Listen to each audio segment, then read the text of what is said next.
Hello, and thank you for joining me today for this tax talk.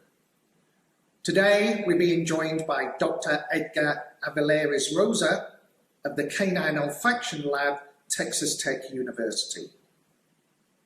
He's going to present some research that he undertook entitled Case Study and Evaluation of Detection Dog Generalization to a Large Quantity of an Unknown Explosive in the Field.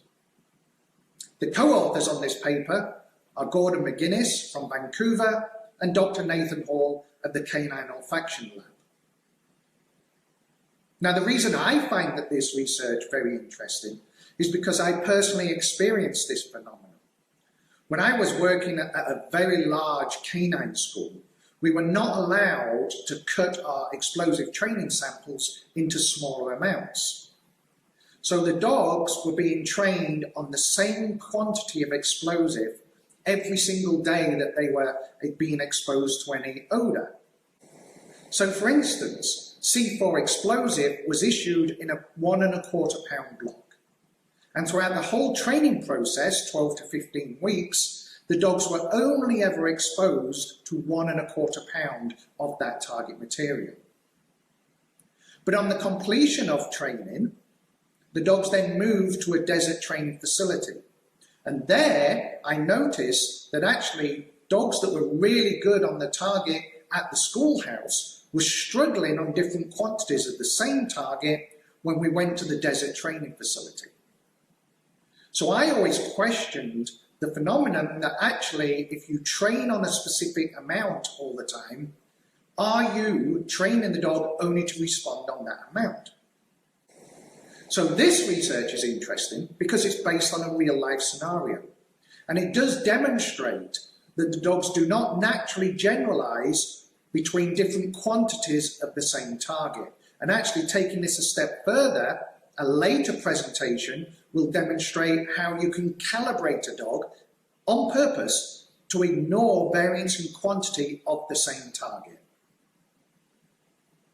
So I hope you enjoy this presentation, and I hope it gives you something to think about when you're considering your training protocols.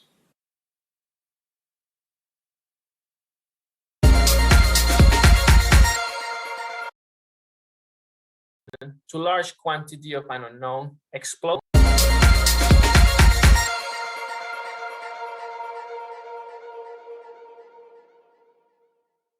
So hi everyone, my name is Edgar Aviles. As Paul mentioned, I'm a postdoctoral research associate at the Texas Tech University Canine Olfaction Lab under Dr. Hall.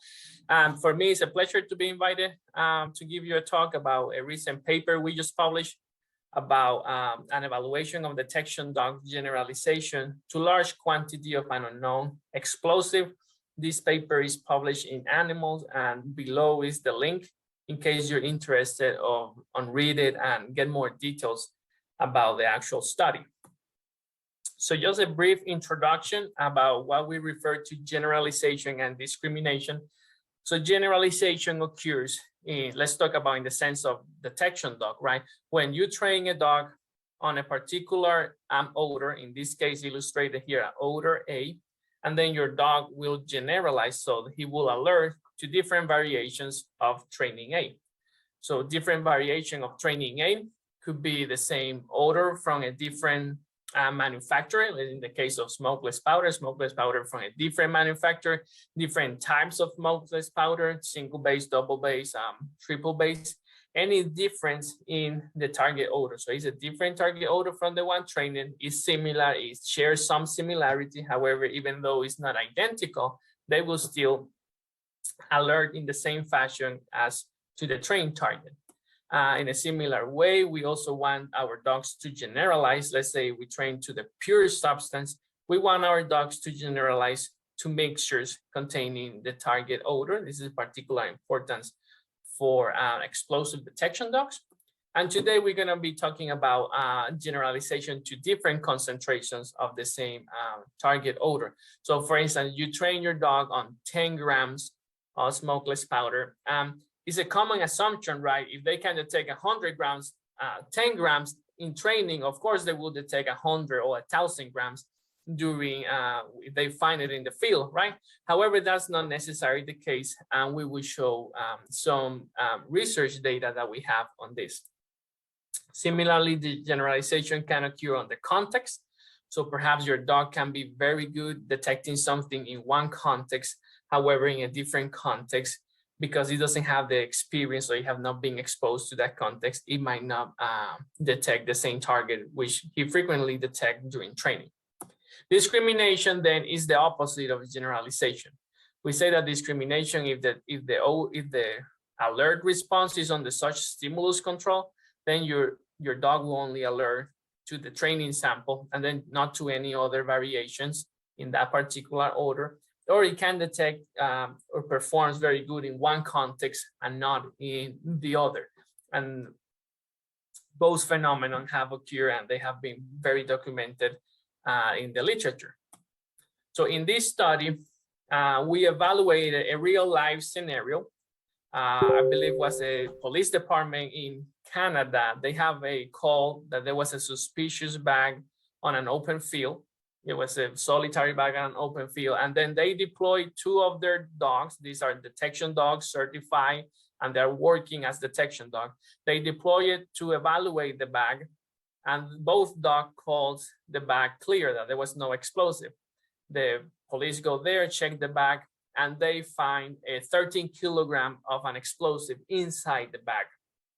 So the question is why the dogs did not alert to the 13 kilogram of an explosive. This is a relatively big bomb, right? These are certified dogs. Why did they not alert to the explosive? So they contact Dr. Hall here at the Texas State University Canine Olfaction Lab, and they were asking why. Why do you think this happened? So we have 3 initial hypotheses. They were all based on generalization. Our first hypothesis was, well, maybe it was a context effect. And when we talk about context effect, is that this is a new situation. They have never experienced a solitary bag in an open field. So they might not alert because of the context. Other hypothesis was it was a different odor, right? It's a different odor from the training odor, thus they did not generalize. And our third hypothesis, which was based on a previous study published by Dr. Deschamps here at the lab, that dogs might have not detected because it was a difference in concentration. Too high concentration, we could have been perceptually different than just the training sample. So we conducted basically three independent studies. Let me see if I can move my picture from here. Yes, let me put it here. So in our first experiment, we wanted to evaluate if indeed it was a context effect. When we talk about context effect, is actually they don't detect it because they were not used to the context, to the situation, to the environment when this happened. So we use the 7 certified police dogs. These are the 7 dogs from the agency, from that police department. And we try to mimic the situation as much as possible. So we place 4 bags in a solitary area. This is a big field, open field, 4 bags similar to the one that they encounter in the actual incident. We asked the handlers to search each bag. 1 bag contained the 13 kilogram explosive, the same sample of the incident. 2 bags were blank with only newspaper, no odor inside. And 1 of the bag containing 30-gram sample used during training. So this is the training sample that the dogs are usually trained on. So that bag serves as a control. So for instance, if it was a context effect playing a role in the lack of alert, we were expecting that dogs will also not alert to the training sample because of the context effect. However, if the dogs were alerted to the training sample, that excludes our hypothesis that it was a context effect because they were able to, in the same context, detect the training sample, but not the big sample. So that indicates that it was indeed an odor effect rather than a context generalization deficit. So this is the data that we obtained, and we saw that in a similar scenario, all 7 dogs were able to alert to the training sample. However, only 2 of the 7 dogs alerted to the 13 kilogram samples. This is like a 30% only. These dogs that alerted to the confiscated sample also alerted to the blank bags. So most likely they were alerting randomly to the bags, to any solitary bag in the field. And most likely this is just a random effect and not a real detection. So from this study, then we rejected our first hypothesis, which was they did not alert it because it was a context effect. So this suggests that indeed what happened has to be with odor. It was odor related. So we again tested these same 7 dogs in a different task. This is basically a lineup, a 5 boxes lineup, 3 boxes with distractor, and 4 boxes with distractor, and then 1 box have the target odor. So initially, we give 2 non-reinforced trials with a 30-gram subsample of the explosives. So of the big 13 kilograms, we asked the police department to just take a small sample, 30 grams, and put it in the lineup to see if they were able to detect that sample in a small quantity. Then we give 2 control trials where we put the training sample in the same lineup just to see if they were able to detect the training sample or not. So from these results, we find that, let me move the picture again over here. Okay. So we found that 4 of the 7 dogs were able to detect the novel example, the confiscated sample, when it was only 30 grams. 6 dogs alerted, at least one dog never alerted. So we see that the detection increased when we reduce the amount of the sample from 13 kilograms to just 30 grams of that sample. We saw an improvement in detection. However, it was significantly lower as all of the dogs were able to detect the training sample at 100%. So we observed like a 30% decrement in detection performance from the sample that they encounter on the field versus the sample that they're trained on. So this suggests that indeed there is a difference in odor, that the samples might smell different, be perceptually different, but nevertheless, it seems to suggest that the main factor that why the dog did not alert to the 13 kilogram sample is because of the quantity, right? Here we're talking about quantity and concentration as they are the same, but let's note that quantity and concentration, although they're correlated, they might not be the same. So in our last study, we wanted to evaluate the actual effect of concentration or quantity in detection dog performance. So again, we decided to train the dogs to the 30-gram subsample, and we wanted to train them, and then after training, we tested them with the 13 kilogram explosive.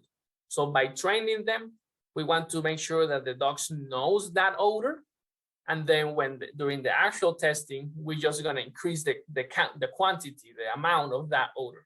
Then that will allow us to see if actually the lack of generalization is because it's a novel odor or is because of the concentration.